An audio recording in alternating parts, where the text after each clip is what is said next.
Today is January 20th, 2025, and my guest is economist Peter Boettke of George Mason University. Our topic for today is socialism and what is known as the socialist calculation debate.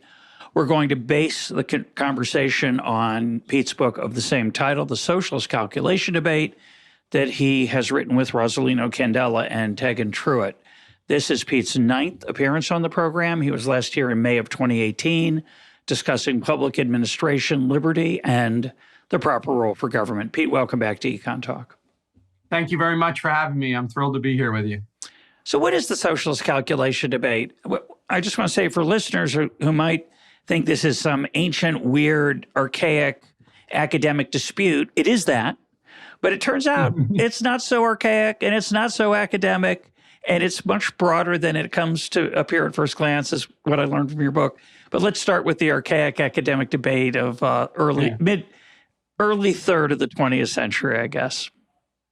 Well, I guess the easiest way to put it is that Karl Marx, who was the most systematic socialist, not the only socialist. There was a variety of socialisms, all right, that came about. And in fact, if you go back in the history of socialism to the First International, it's not like Marx was the only socialist there. And you have Bakunin, you have other kinds of people who all want to envision this possible future that would rid the world of the social ills that the sort of, old regime had generated. It's a little misnomer to talk about it always in capitalism versus socialism, because capitalism really wasn't fully developed then either, right? I mean, it was kind of a different, idea, mercantilism, all kinds of other things. But they were going to step inside of the future and see a better world that would eliminate the injustices of the 19th century as they saw it,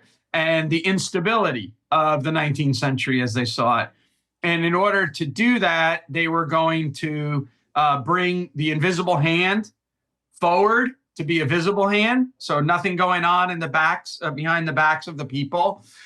And in doing so, they hope to achieve a movement from what Marx called the kingdom of necessity, the world of scarcity, to this kingdom of freedom, which is a post-scarcity world because of a burst of productivity. So there's an economics claim that by moving the invisible hand and the anarchy of production to in front of us and orchestrating it, we can increase the yields, the productive yields of society. And as we increase the productive yields of society, we'll be able to eradicate the conflict between the classes, and we'll be managing the cyclical variations. So we won't have business cycles anymore. We won't have monopoly power, privilege, these kind of things. So we won't have exploitation. And so there's a very specific claim. I'm going to increase productivity, and I'm going to do it by rationalizing production. And I'm going to rationalize production by having collective ownership over the means of production rather than private ownership of the means of production. And so that was the claim. And by rationalizing, you don't mean it in the everyday sense of the word, which is to justify or excuse. You mean make it more rational, make it more scientific, right? More purposeful. Right. And to produce more with less, right? This is a key issue, right? So from an economist point of view, when you translate it, it's like, I'm going to produce more with less, and I'm going to do it now with collective ownership rather than private property ownership, with planning rather than prices. And so this was the original claim. And then in 1920, actually, I should point out that Max Weber in 1919 originally writes a critique of this sort of project as well. And he draws on some nuggets of comments that Mises has in his first book, Theory of Money and Credit. But the nuggets are how markets actually work. So the theory of money and credit is not a critique of socialism. It's how the monetary system under, markets work. And Weber understood that what that entailed was monetary calculation. This goes back to the more is preferred to less. And the role that private property and prices play in enabling us to engage in monetary calculation of profit and loss and, this stuff. And so Weber, highlights this but draws on Mises. And then Mises, in a book about World War I, called Nation State was the Nation State and Economy. He also sort of highlights this problem with war planning, but he fully develops the argument in an article called Economic Calculation Under the Socialist Commonwealth. And in that article, he takes directly on this claim that I'm going to rationalize production by having collective ownership and planning versus prices. And what he tries to argue there is a logical criticism, which is that when you abolish private property in the means of production, you're going to abolish markets in the means of production.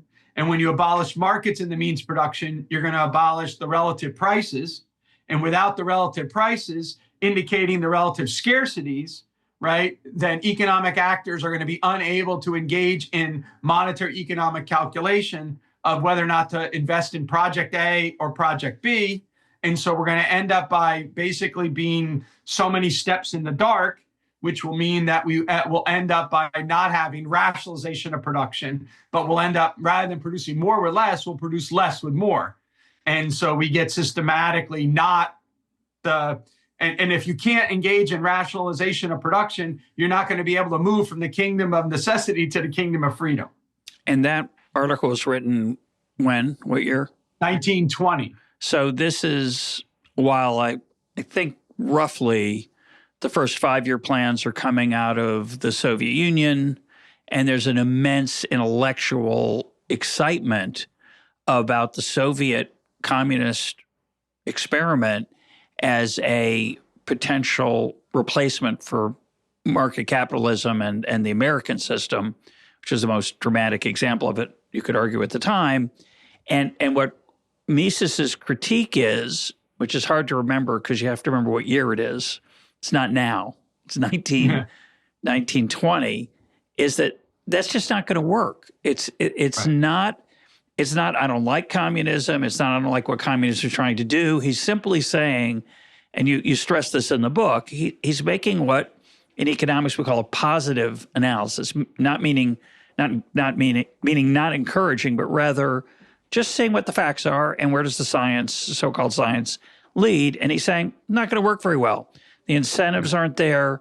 People don't have these sources of information about relative scarcity. So inevitably, they're going to waste resources, both in how they produce things and in what they produce, because they won't be able to produce things according to what people necessarily want, right? The price and profit and loss signals that business people are constantly reacting to won't be there. And there's no way that a government centrally planning it can do nearly as well. That's the claim, right? Yeah. I think that the way to think about maybe the debate as a whole is to think in terms of the different stages in which economists had to bring sense to these very romantic claims about what was going to be achieved. And so, at first, as I said, the movement from the kingdom of necessity to the kingdom of freedom is a denial of scarcity, right? And so you have to remember in the late 19th century, early 20th century, it was very common for social activists to argue that we had solved the problem of scarcity and that what we had was poverty amidst plenty. And so the question wasn't whether or not the system yielded output, but whether or not politics decided how to distribute the output. So as an economist, you first have to come along and argue, hey, we live in a world of scarcity. Scarcity implies trade-offs.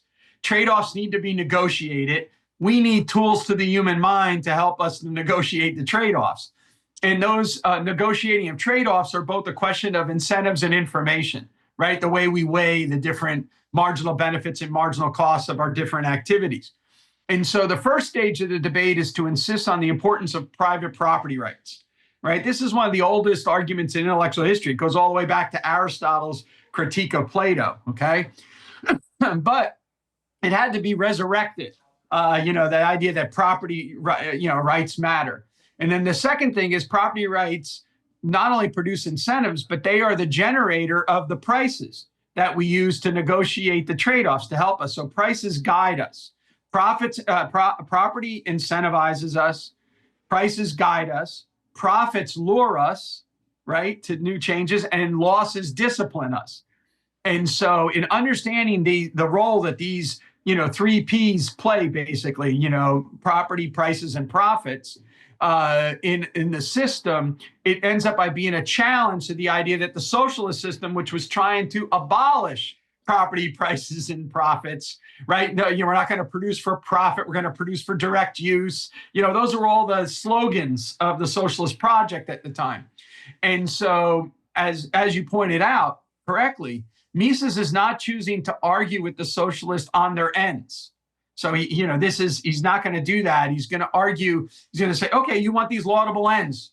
Move from the kingdom of necessity to the kingdom of freedom. I'm all with you. How are you going to do it? Right? That's the question. And your means, the abolition of property, prices, and profit, is not going to be able to achieve your end of increasing the yield. So that's why it's the problem of rational economic calculation. It's not, again, going back to before, it's not a justification, and it's also not hyper-rational, like I'm going to make no mistake, I'm homo economicus, I'm a lightning calculator of pleasure and pain. It's literally the words the socialists used. They are going to rationalize production by getting rid of the anarchy of production, which was taking place under liberal markets, what they understood to be liberalism. And so Mises is adopting their language, adopting their ends, and showing that their means cannot obtain their ends. So he writes the article in 1920, and then he writes a book called Socialism in 1922. Is that right? 22. Yeah. 22. And that book is still in print. And I would just remind listeners that you and I think we've done an episode on Mises, and listeners can go back and find those references and get an introduction to Ludwig von Mises, the Austrian economist. So that book comes out in 22. The other side doesn't go, oh, well, I guess we made a mistake. We're barking up the wrong tree or heading down the wrong path. They fight back.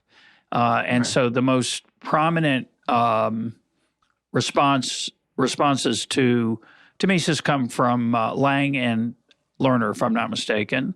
And what do they say? How do they answer him?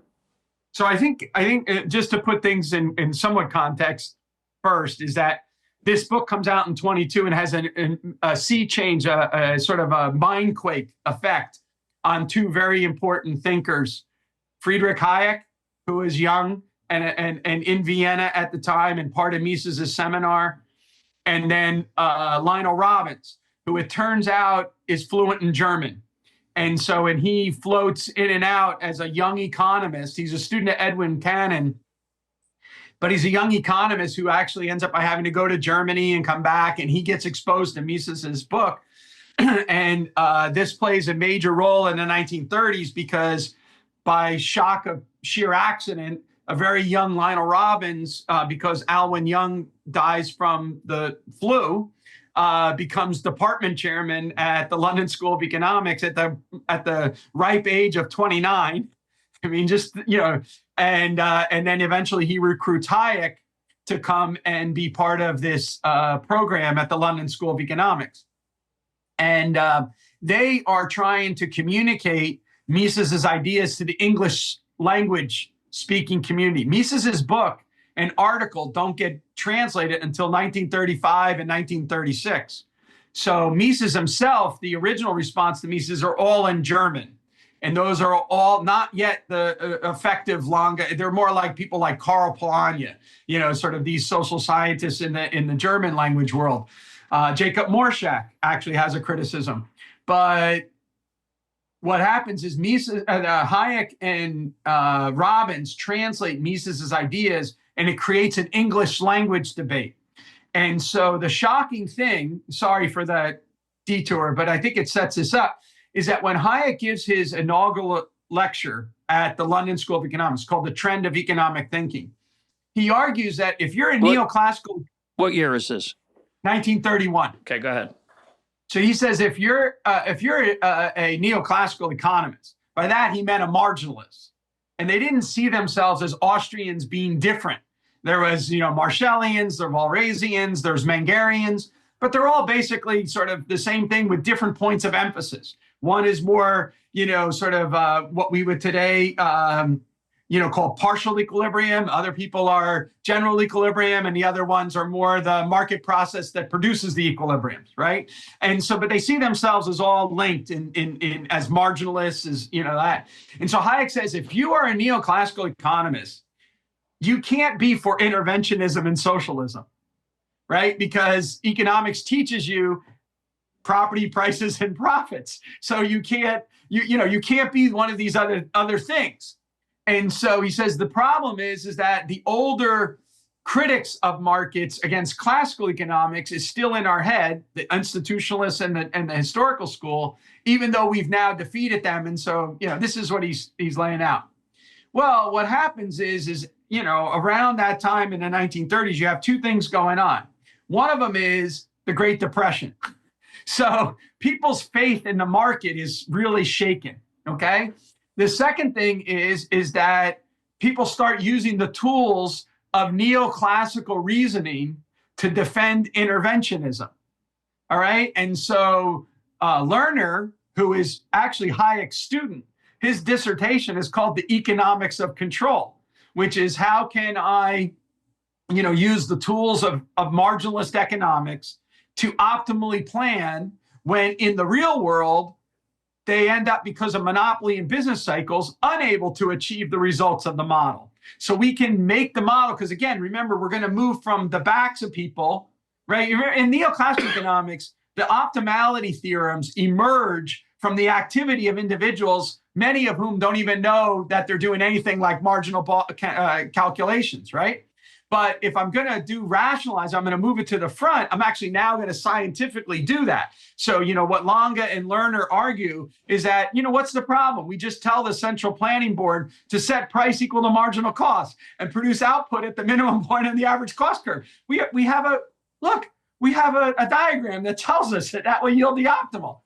And precisely because they can now do that, the planning bureaucracy can do that, and we're going to work at that optimum, we're also going to get rid of the business cycle. So not only can we show that socialism can perform in theory identical to capitalism, just set the same optimality conditions, socialism will outperform capitalism in practice because we'll get rid of all the bad stuff that's associated that we're looking, when we look out the window, we see, right? Because remember that remember that at the same time that you have Keynes, you also have Burley and Means, right? So it's at the same time. There's sort of a separation of ownership and control, and the problem of the modern corporation creates all these dysfunctions on the micro level. At the same time that the breakage between savings and investment is going to cause all the problems on the macro level. So, the faith of economists, that is standard mainstream economists, in the power of markets to coordinate economic activity through time is at a real low at this time. And that's when you have these really bright, young, genius level economists like Lange and Lerner coming up with this solution that they want to do. And then, Hayek and Robbins are kind of taken by surprise. Yeah. That's a fantastic summary.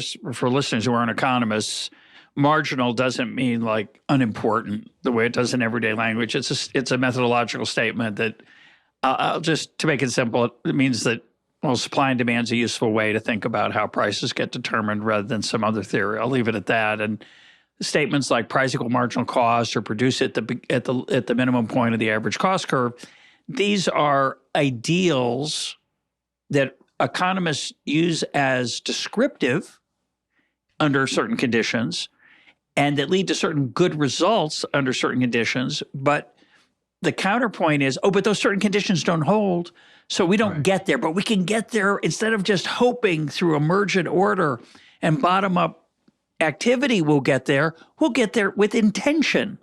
And this, by the way, it's a 90-year-old, 95-year-old debate, but it keeps coming up in our profession. And this is an aside because it drives me insane that people say, yeah, well, markets are good in theory, but in practice, they've got these flaws because, yeah, correct.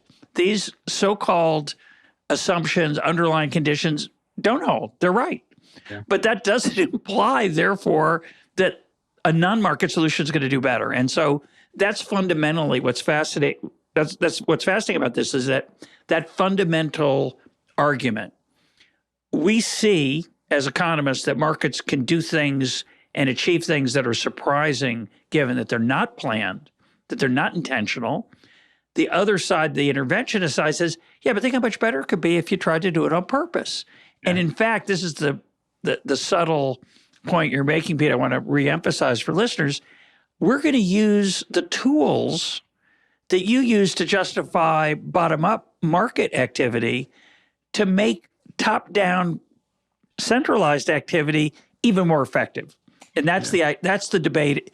And what year are we in now? Mid-30s? Well, they're writing their article in 36, 37. Hayek eventually, and Robbins responds in the late 30s, early 40s. But then Robbins, of course, goes to work in the war effort. So he gets out of, being active in the academic literature by the late 1930s, early 40s, because he's involved in the war effort. Hayek, on the other hand, ends up by writing not only The Road to Serfdom, but then also The Use of Knowledge in Society, but also essays like The Competitive Solution, where he's trying to counter these different positions. But I wanted to say something. I mean, you're a master teacher of economics and communicator of microeconomics, basically good price theory. And but I wanted to mention your colleague at Hoover, who I think Thomas Sowell, who I think actually is brilliant on this. So first, in the meta issue, this is his book on the conflict of visions, basically, right? The one is the idea that you see things bottom up. The other one's that you have to sort of stand outside and plan from the top down.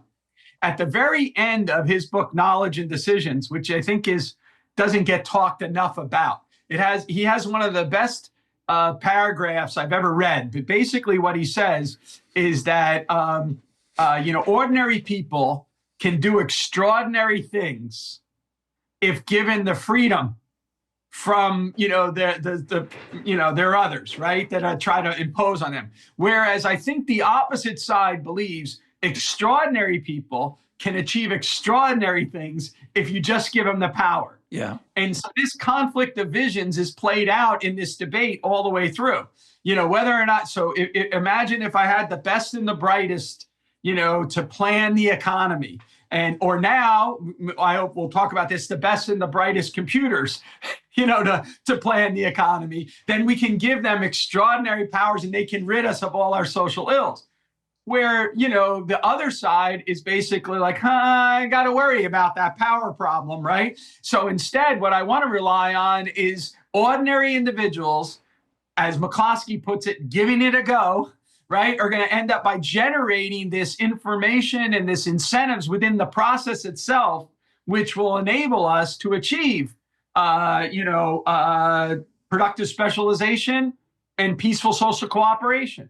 And that's the key idea, going all the way back to Adam Smith, to Vernon Smith, is, how is it that we achieve productive specialization and peaceful social cooperation without a commander? Right. And we do that through the higgling and bargaining of the market, as you've talked about. Yeah. Yeah. That's very well said. So, and thanks for the kind words. But in my mind, and I was surprised to hear you say this, because it seems opposite of what I would have thought.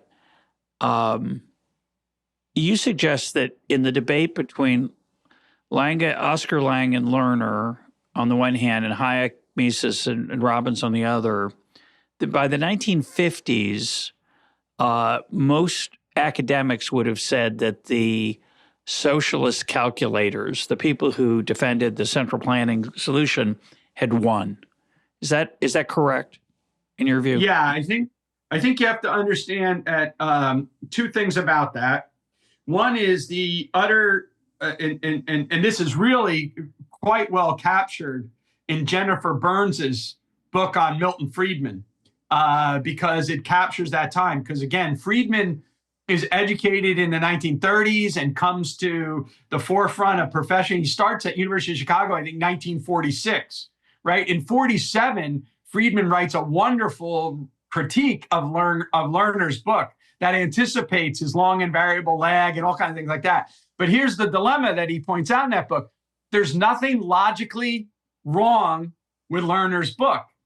It's just that Lerner doesn't pay attention to the administrative side of things, right? That is like the actual way in which politics would make these decisions, or the way in which, even if we assumed, well-intended bureaucrats, how would they go about achieving this kind of idea? So the reason why they have this immense faith is because the Great Depression destroyed the faith in the invisible hand, but then the Western Allies defeated the Nazis, and they did it through war planning. So can't we use war planning in peacetime to plan and solve all of our problems? And so these economists like Samuelson, who are, brilliant and recruited into the field of economics due to the Great Depression, if it would have been 40 years earlier, he might have become an engineer, right? Because of his math skills and things like that. But he ends up by becoming an economist, and his idea is basic. And again, think about his major innovations, linear programming, all these kind of things like that. They're all associated with the economics of planning and fixing the economy. And as Samuelson puts in his economics book, not his foundations, but actual textbook, he says, men of goodwill will be called upon to use the power of government, right, to solve our problems of all the social ills. Poverty, ignorance, squalor, right? And we as economists are entrusted with these tools and with this now power to be able to achieve that. And that was a heyday of them doing it. I know you've had Applebaum on your show about the Economist Hour. And I think he always got it. I think he got it wrong. The Economist Hour was the Keynesians, not Friedman and what he calls the neoliberals. The Economist Hour is Samuelson and Solow, and later on, all the way up to people like Larry Summers and others, that believe they can control the levers of the economy and fine tune the economy. And that's what's been called into question by the failure of the regime. But that's a different debate for a different time. But at this time in 1950, and now it's a little hard not to do it somewhat technical, and I don't mean to derail us, but what they believed was that they could prove a social welfare function that could tangibly kiss at the outer frontier of the Pareto criteria, right? Okay, and so I'm going to cut you off there, Pete. But let me. Can I try to put that into English for our listeners? Yes, sorry. No, it's actually extremely important, because I think the intellectual effort that economists have gone into in what you just described is remarkably seductive and dangerous. And I'm going to put it. No, I'm going to cut through the Gordian knot of the technicalities and say the following: a large portion of the economics profession came to believe, and many still do, that there is a set of production decisions that are best for, quote, the economy as a whole, not for the economy, for the people. That a benevolent dictator, which doesn't exist, but we're going to imagine it. A benevolent dictator would do this and maximize the well-being of the people, ignoring the fact that people have different goals, different desires, ignoring the fact that inevitably there will still be trade-offs, ignoring the fact that we can't say whether it's better if so-and-so gets this apple rather than someone else. And the idea that that's reality is unbearable. And it really goes back, this is one of the few things I understand about economic history of economics. I'm sure it goes back further than this, but it goes back to at least as far as Bentham. Bentham wanted to use the word we've been using, rationalize the weighing of relative well-being of different people. And that cannot be done, in my view. But he found that frustrating, and economists don't like that. So I need a way to figure out, since almost every policy benefits some and hurts others, I need a way to figure out what the net impact is. And the social welfare function, the phrase you used, is an intellectual abstract concept to try to compare different outcomes in different worlds, under different rules, under different levels of output and who gets it. And I think that's a fool's game. Worse, I think it's dangerous. But that is part of what's happening in this post-World War II period, this confidence that we can say things that are decisive about well-being, not just of a person, but of groups of people, and especially diverse groups of people. And let's be honest, economists like to apply the power of incentives to everyone except themselves. And the idea that we, as economists, to quote George Stigler, there's only one social science and we are its practitioners. Yeah. But more than that, we are the kings. We are the kingmakers. We are the engineers we will engineer an outcome for society that is the best of all that it could possibly be. And I think that is intellectually bankrupt. But it was, and the point I'm making about incentives is that if you think economists can do that, you should give them a lot of power and reward because they know how to make not just someone better off, but everyone. And not just everyone better off, but in some sense, the society better off, even though there might be many people who are worse off. And they purported to be able to weight those trade-offs, and they still do. Still a very seductive aspect of what is called welfare economics, which is not about payments to poor people, but rather about the well-being of people. Well, I think that, that you hit the nail on the head. And I think that between 1950 and 1980, this was actually the dominant version of economics. There's a reason why there was challengers to that from Chicago, from UCLA, from Rochester, from Virginia, these other things, which we maybe can talk about. But the dominant MIT, Harvard, Princeton, sort of Yale Oxford. Way of teaching. Oxford teaching LSE.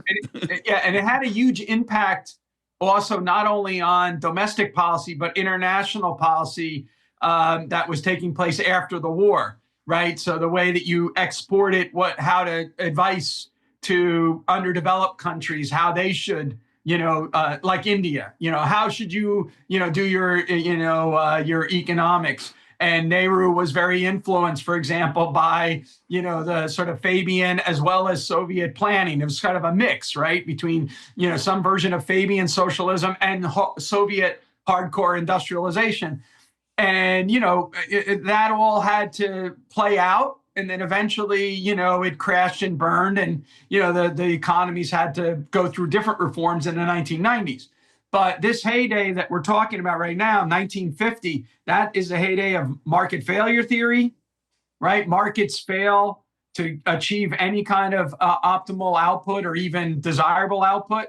They're gonna be plagued by monopoly power, externalities, public goods problems, right? That's the market. Business cycles, as you mentioned earlier. Yeah, and then macro failure, which is the business cycles. And so again, we have a very strong argument that says the economic system left to its own devices is going to give us not betterment, but in fact, human suffering.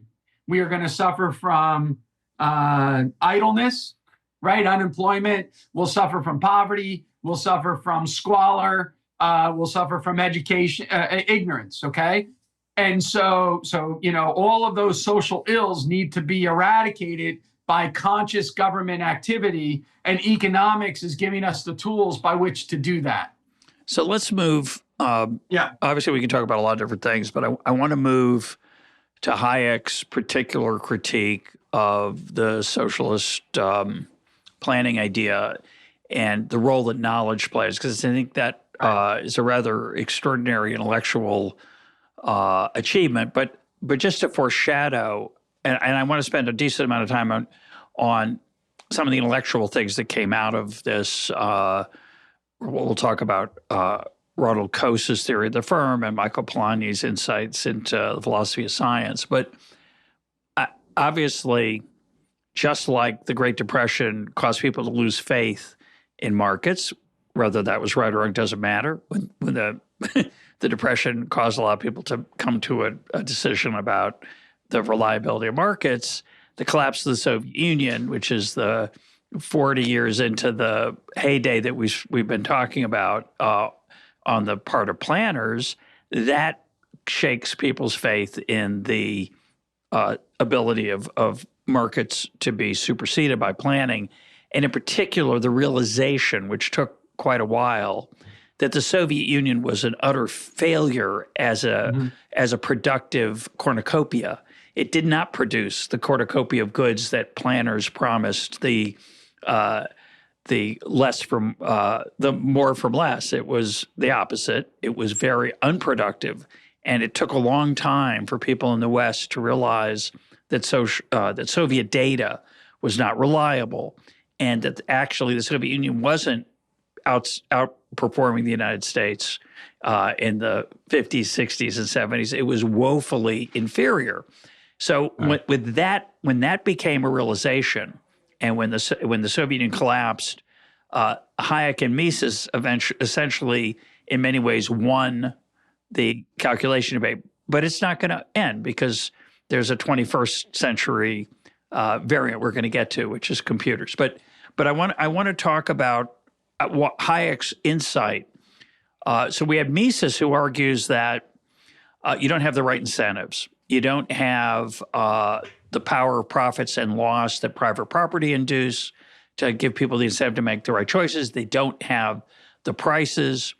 Therefore, they can't make choices between a relative value of one good over another or one input over another in the production process. But Hayek has a deeper and more, to me, deeply satisfying insight about how knowledge actually works in the real world, and how it works in an economic system, and talk about that.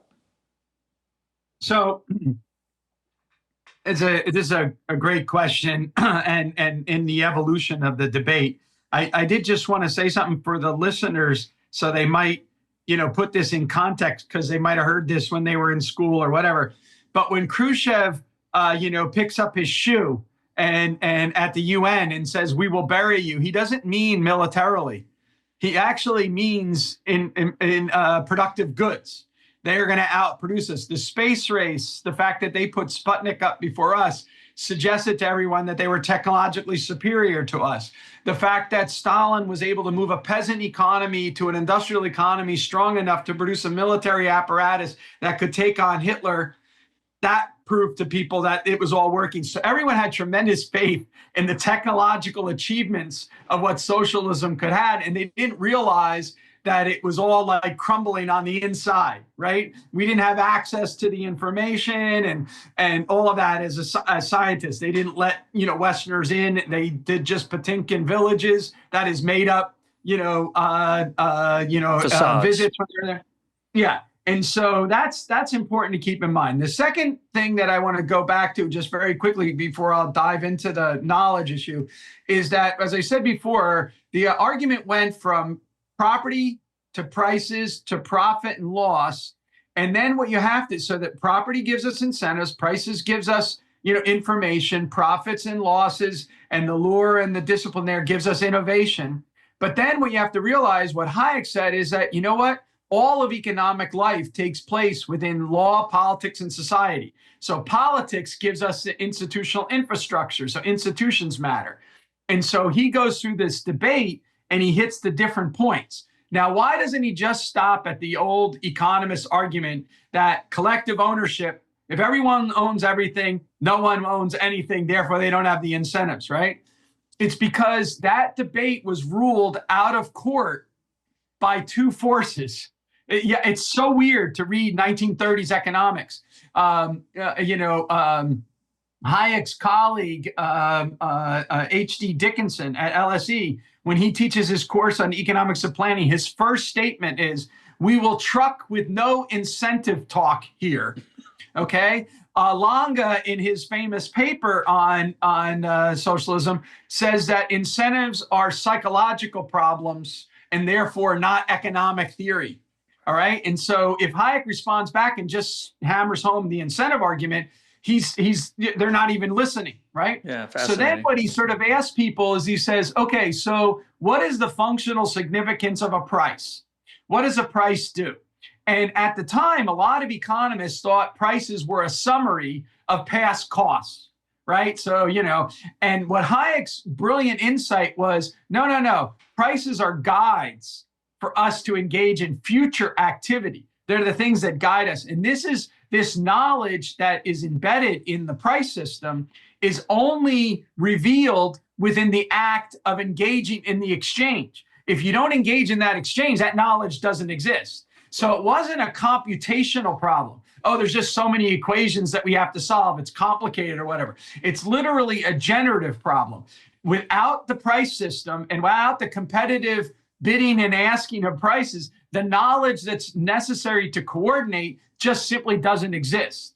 It's not there. And so Hayek tries to communicate this. So use his famous example. I mean, you've dealt with this tremendously in various, of your books where you've talked about it. So I'm sure you could summarize it better than me. But think about his famous tin example, right?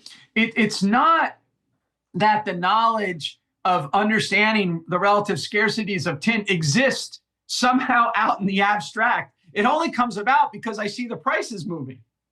If the prices don't move, I don't know that that's the case, and I have no way of accessing that that's the case.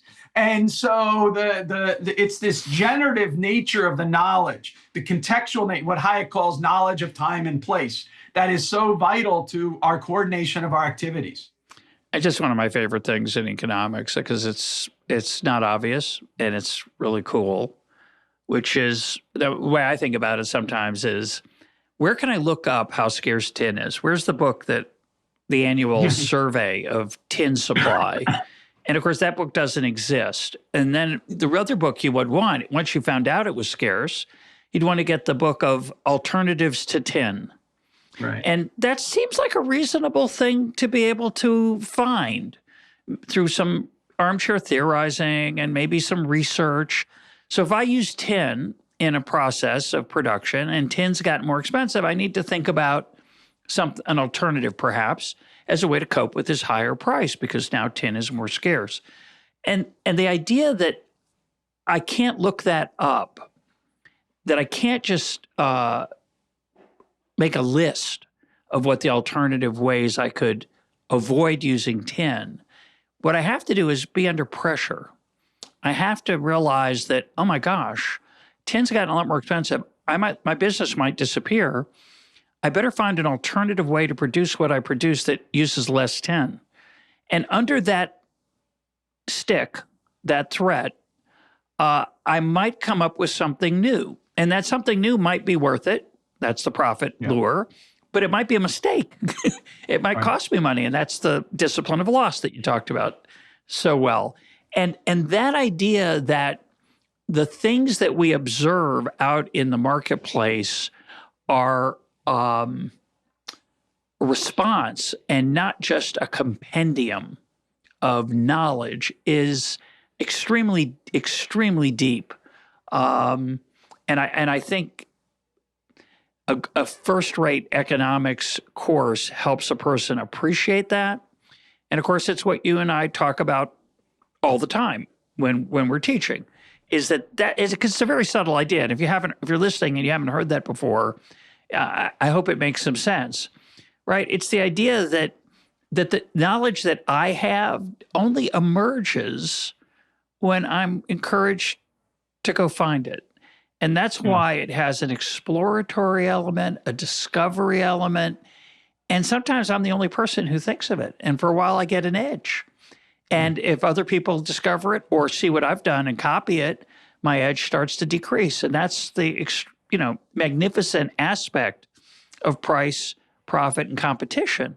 So all of a sudden, my insight, which saved me a lot of money and allowed me to profit, suddenly I've got to share those profits with consumers often because competition forces me. I don't want to. Doesn't matter whether I'm a nice person or not. Competition is going to make that happen. And that's the power of the decentralized system when it works correctly.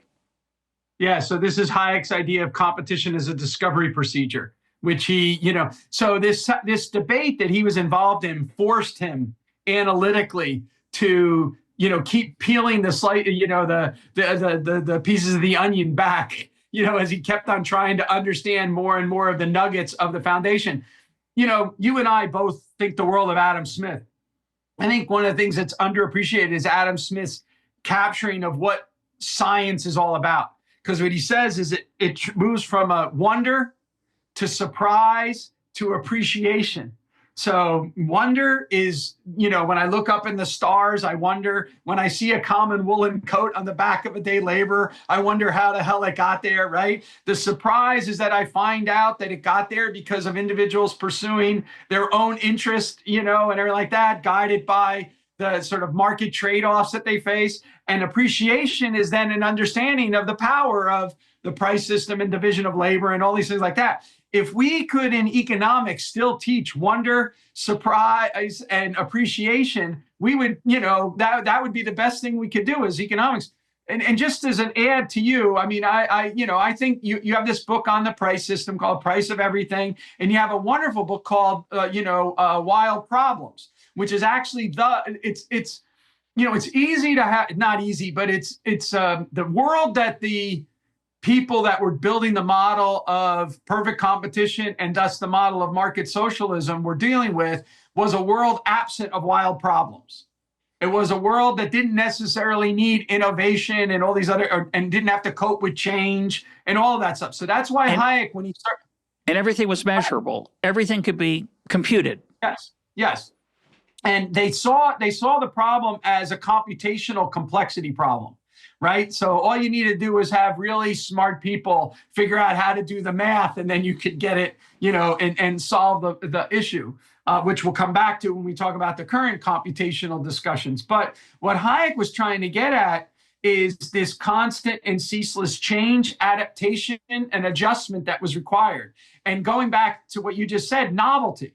The reason why we progress is because of novelty, because of imagination. So again, to your listeners, there were economists other than Hayek and whatnot that emphasize these things, like Julian Simon telling us all about, the ultimate resources, the human imagination, because, necessity is the mother of invention.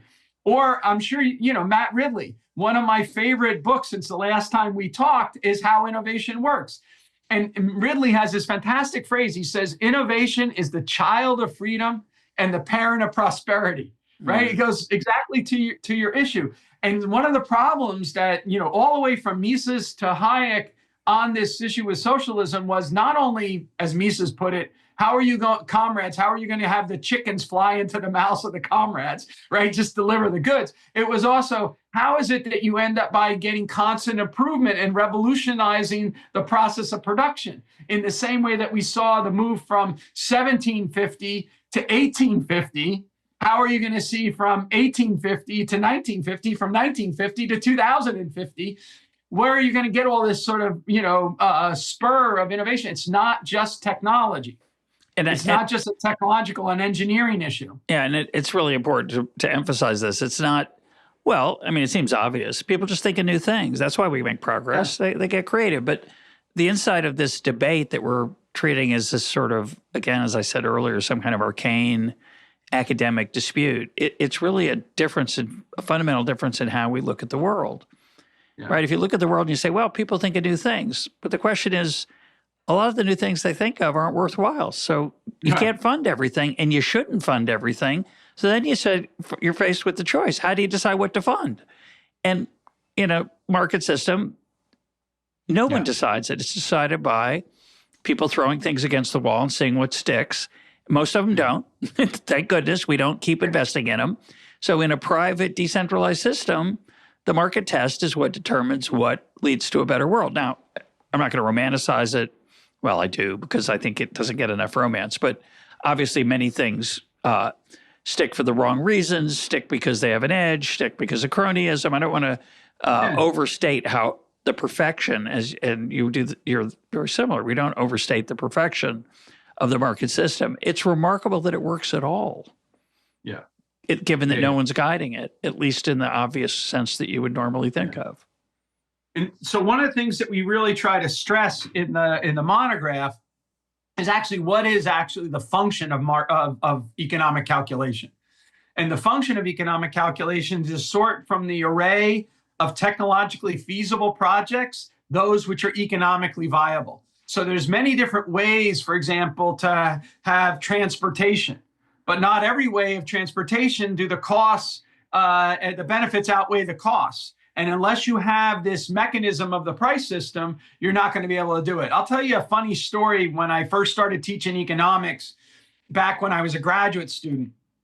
So at that time, George Mason, when I went to graduate school there, I went there from 84 to 88, and then I was away for 10 years, and then I came back.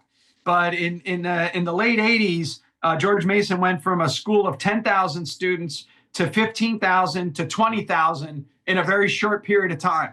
So we had a parking problem, right? There was a huge problem of parking. And so I'm teaching this giant principles class, 500 kids.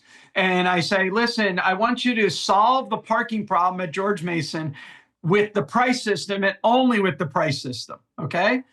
Now, what sticks out in my head all these years later is the students all came up with solutions, none of which were price-related solutions, but all technical solutions that were in the technical feasibility set, but actually economically ridiculous. So one of them was, let's just divide all of the slots on campus in half and ban all four-wheeled vehicles, and you could only get to campus on a two-wheel vehicle. So everyone had to drive motorcycles or bicycles, and then we could double the parking space.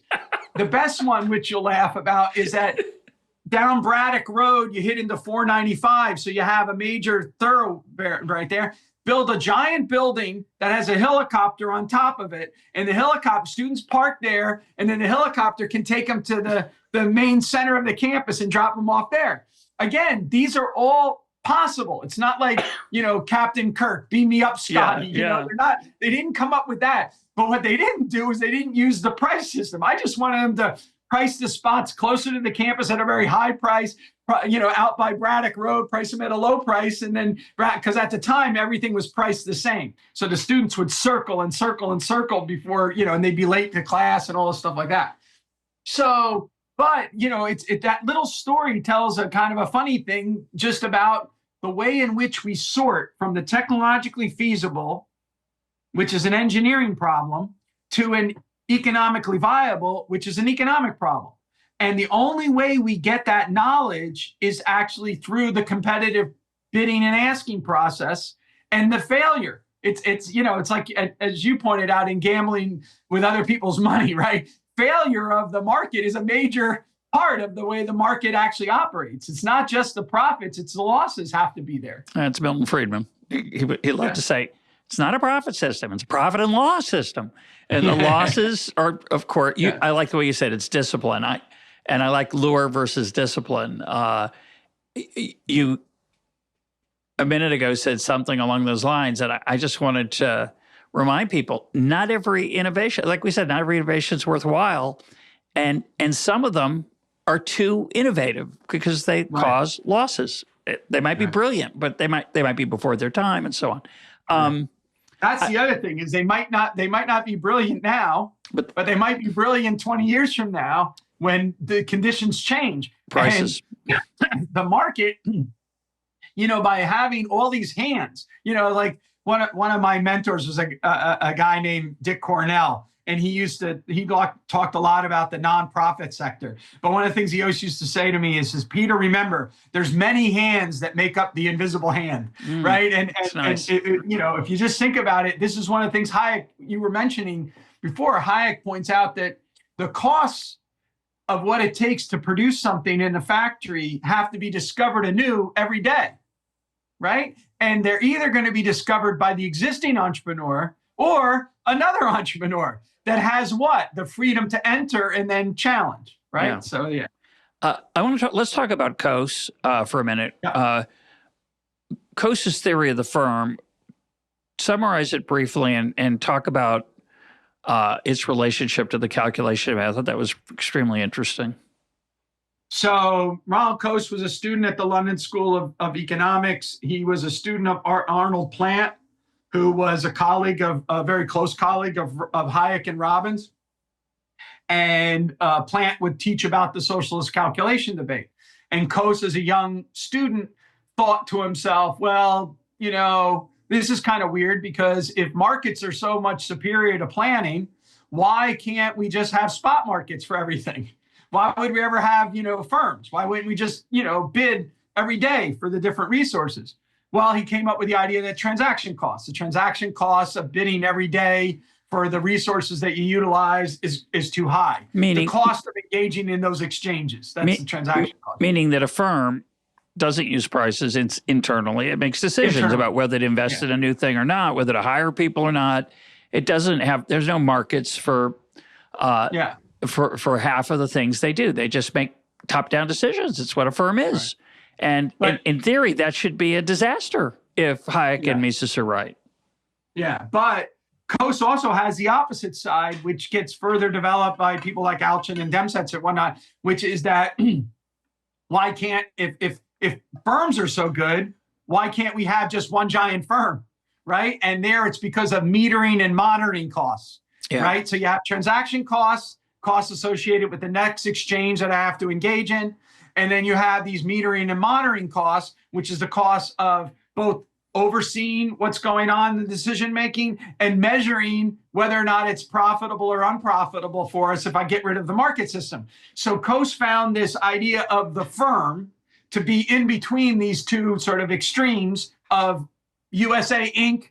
or everyone is their own, firm or whatever, right? Their own enterprise. And so we have this notion of firms, and he thought that explained the contractual basis of modern market society, that why you have some hierarchies. And so then transaction costs become a tool for him in conceptualizing what happens when we lower transaction costs, we get more exchange. What happens when transaction costs are higher? We have more hierarchies.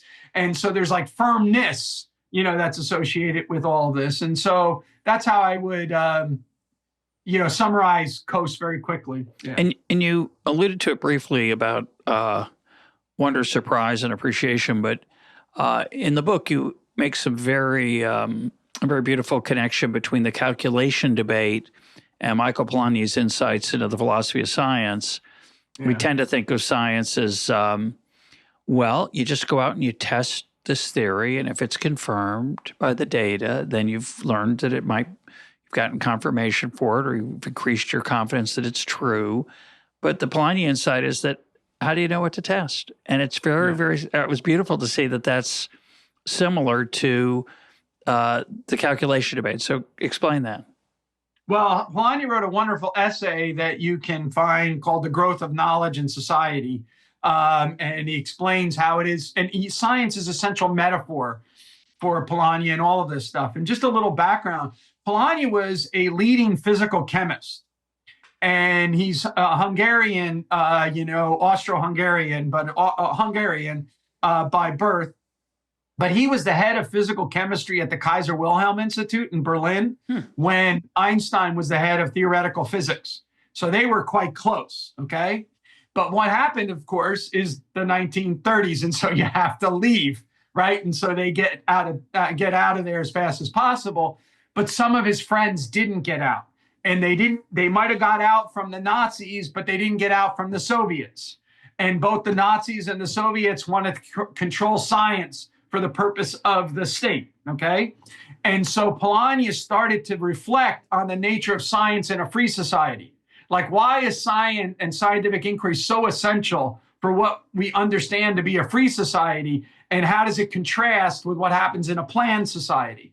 And so that's why he shifts when he moves to Manchester from physical chemistry eventually into philosophy, and has these reflections as you're talking about. One of my sort of things I show my students every semester, videos of different, sort of scientists and scientific philosophers. One of them is Jacob Bernowski's The Ascent of Man, and the episode on the Holocaust, in which he links the search for finality and truth, like in like certainty, not truth, certainty, as leading to, Auschwitz, basically. And it's a very emotional, it's a brilliant sort of discussion of this and the relationship of what scientific inquiry really is, which is at the edge of error. And it's basically, this idea that the more we know we don't know. And so we just constantly are growing like that. Polanyi was trying to get us to think in those terms at that time. The part I liked what you said there is the analogy for me, and you can correct me or expand on it if I have it right. I don't know the alternative way to make something that I used to use tin for, and now tin's more expensive. So there's a bunch of people who use tin, and they're all trying to figure out now that tin is more scarce because they see that it's more expensive. They're encouraged, as if by an invisible hand, to find alternative ways to produce what they produce using something else. And some people come up with something, and that we can't explain that. We don't have where's the book to figure out? Now they don't have the book of what are the alternatives to tin. I want the book that says, how do I figure out what the alternatives to tin are? Yeah. And that requires a certain leap of imagination, as you talked about, innovation, creativity. But that's happening in science. And we like to think about science as this sort of orderly process. And I've spoken about it before, but I encourage people, I'll try to put a link up to it. Watch Andrew Wiles, who proved Fermat's last theorem, talk about what it was like when his first proof failed. He was the most lionized mathematician in the world. His proof turns out to be false. He falls off the front page of the New York Times, and he's got nothing. And watch him describe how he figured out a way to solve that challenge. He can't describe it. And it's just fun to watch him try and what his face does. And there's something ineffable, intangible, inexplicable, and very unorderly and unrational about how we make rational progress. Yeah, what Polanyi calls is commitment. Commitment. The individual scientist has to have a commitment, but that commitment is always weighed against other things. So Polanyi has these forces working in science. So you have tradition, right? The way that other scientists. So basically what he says is that you have to have a hypothesis that you bring forth, a theory or whatever, that is plausible to other thinkers, that is of interest to other thinkers, and is novel to other thinkers. And so you might have times, just like you were talking about before, where you have a novelty of your insight, but it doesn't get accepted by the community at the time. But it might in the future. Polanyi's own history of his own theories with physical chemistry prove this out, okay? That's one of the things. So one of the things that is it's an interesting contrast between Polanyi's understanding of Einstein and Popper's understanding of Einstein, because Popper tries to force Einstein more into the 3x5 card of methodology, right? A hypothesis, a test, refute, fail to refute. Whereas to Polanyi, Einstein is, this committed scientist who's obsessed exactly, right, with puzzling about these issues in the world. And he's never afraid to ask a question that he can't answer. What he's always worried about is answers that can't be questioned, right? So that would be science in a non-free society, right? And so Polanyi is trying to get us to think about that. And then this growth of knowledge, and he wants to draw a metaphor to the market.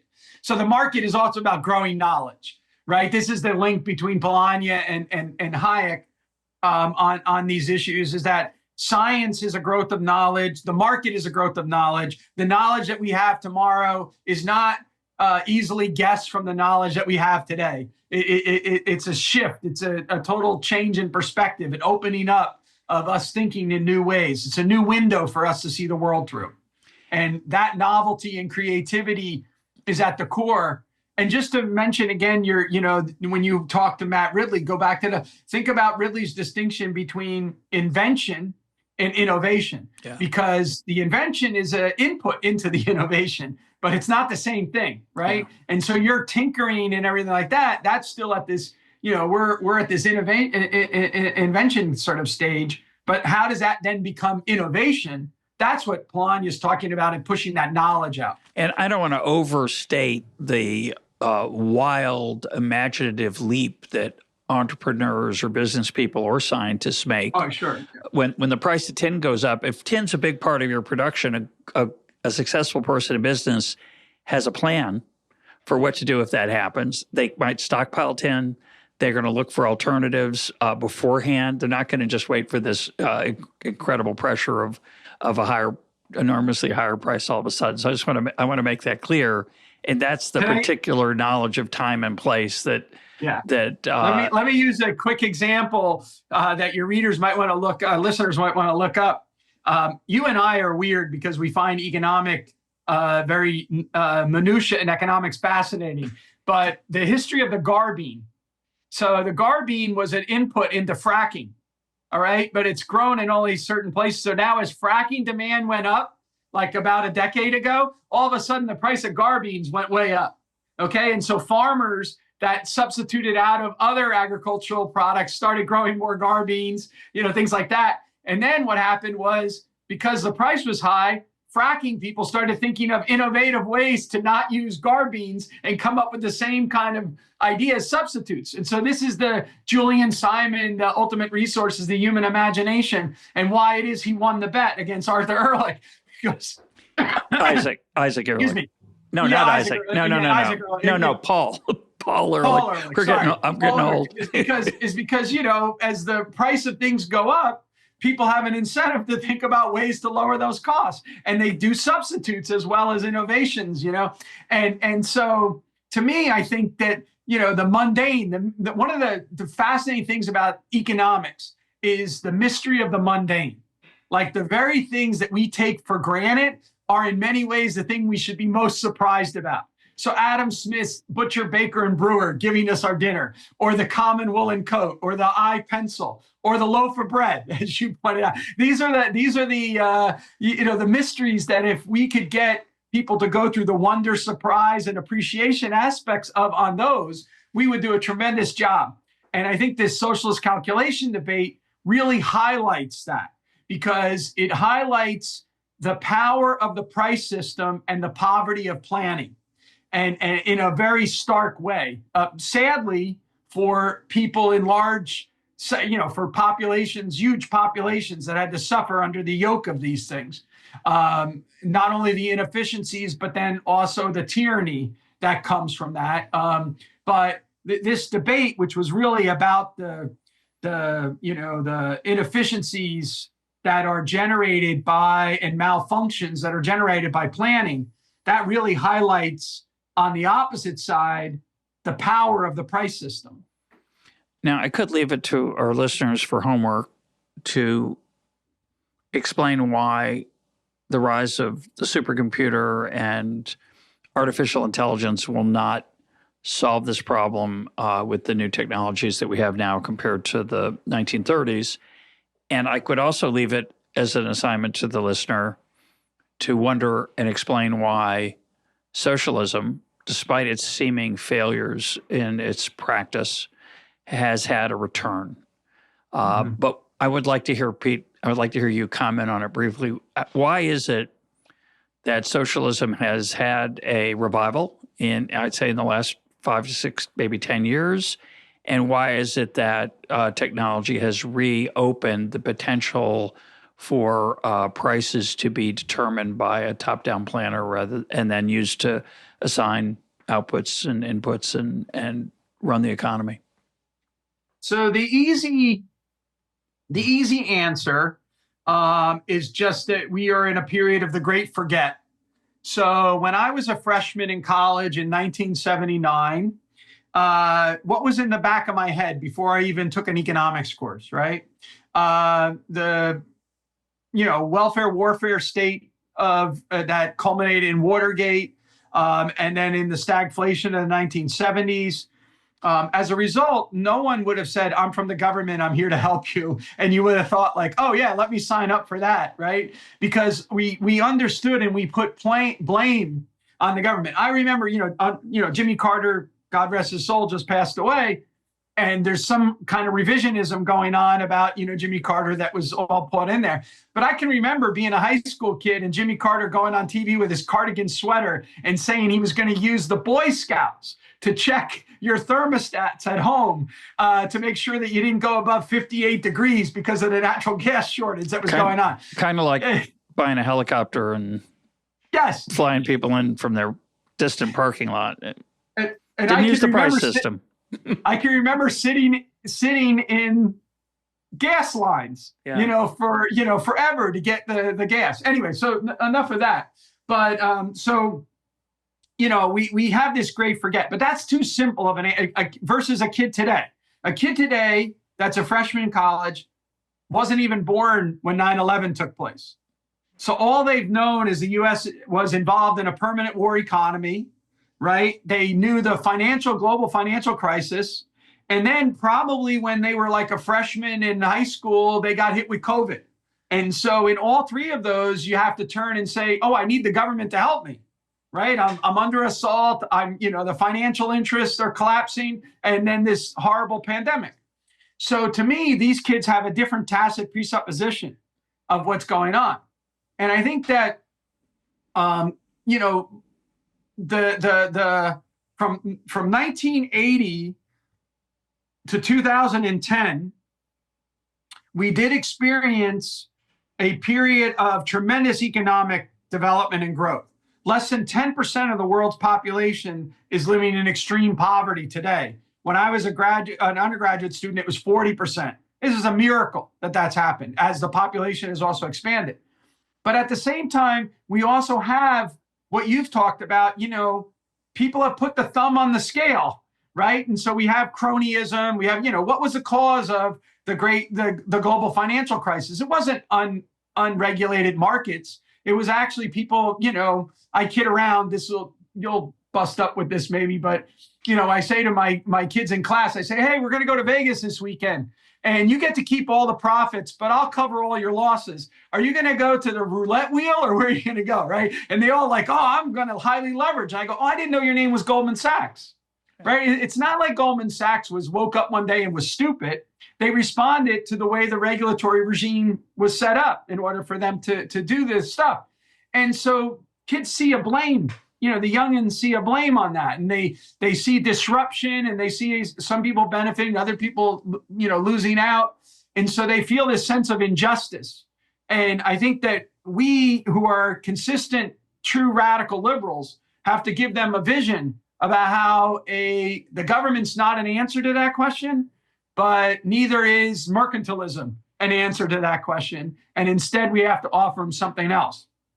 So that's the first aspect. And I think we can talk about the sort of excitement of the entrepreneurial economy, the sort of the freeing up of individuals to pursue a variety of different social organizations and plans and everything like that, so they can, see the vibrancy of a free society. I think we need to defend the vibrancy of freedom.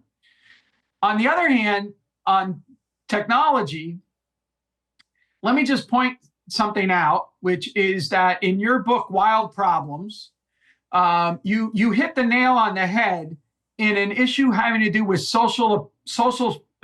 what's called social epistemology. That is, how do we learn in different social settings? And there's a difference between what's called kind learning problems and wicked learning problems. And it relates to whether or not the parameters are relatively fixed or relatively free. The game of chess, which is a complicated game, takes years of study and everything like that, but it's actually a kind learning environment. There's only so many spots on the board. There's very strict rules that the pieces could move, okay?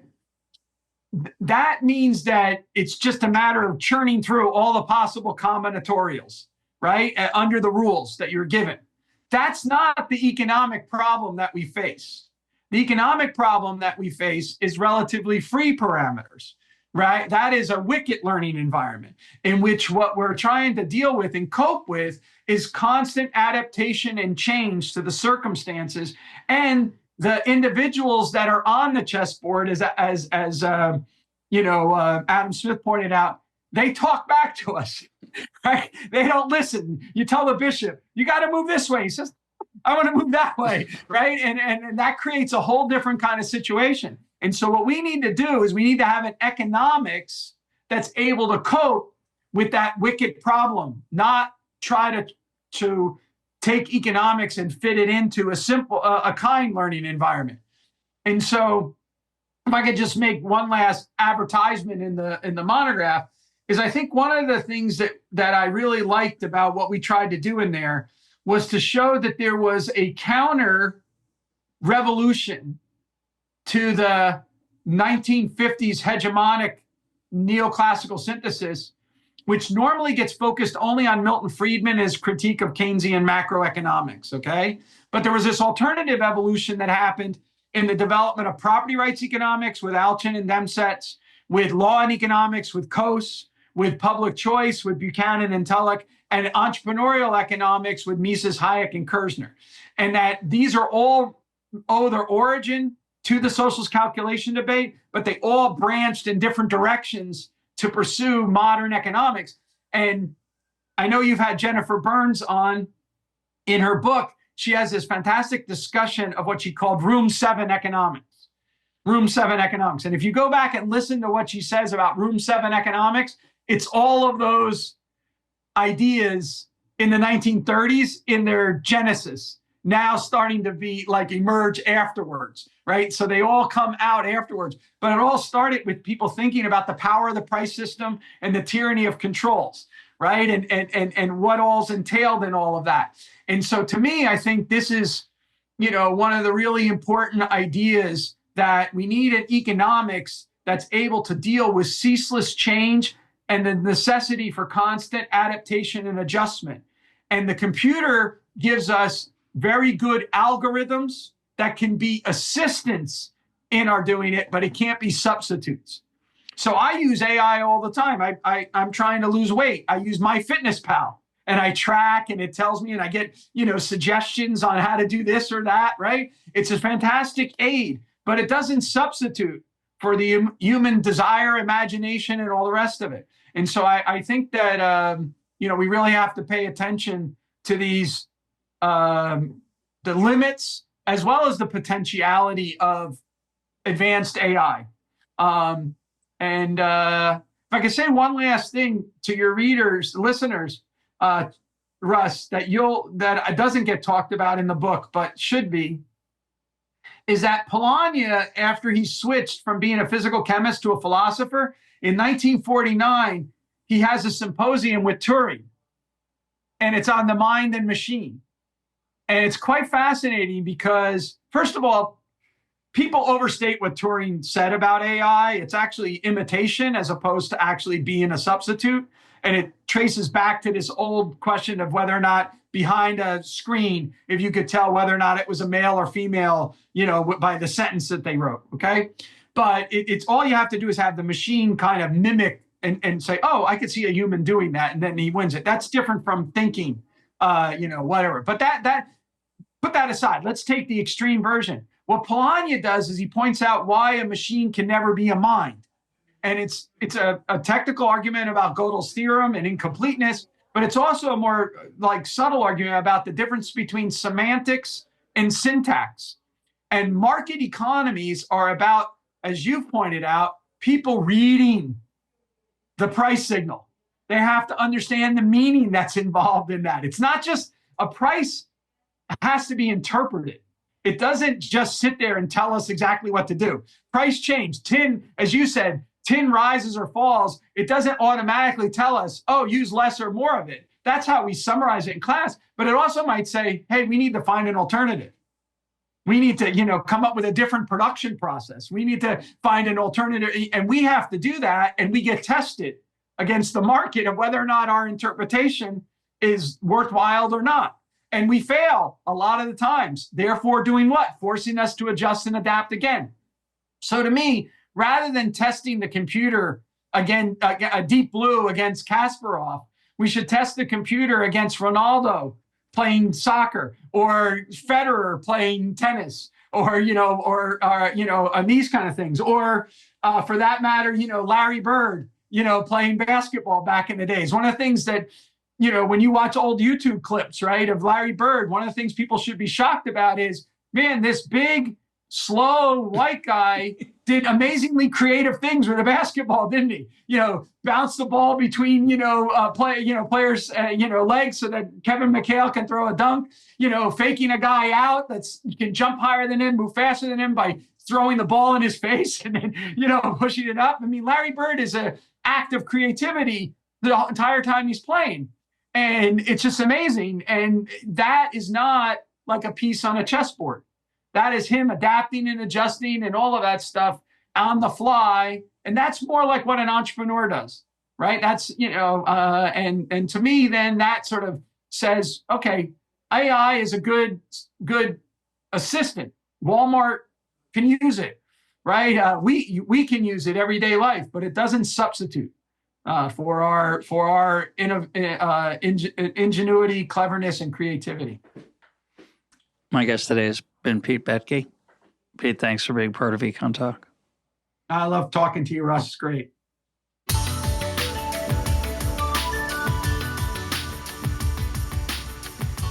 This is Econ Talk, part of the Library of Economics and Liberty. For more Econ Talk, go to econtalk.org, where you can also comment on today's podcast and find links and readings related to today's conversation. The sound engineer for Econ Talk is Rich Goyette. I'm your host, Russ Roberts. Thanks for listening. Talk to you on Monday.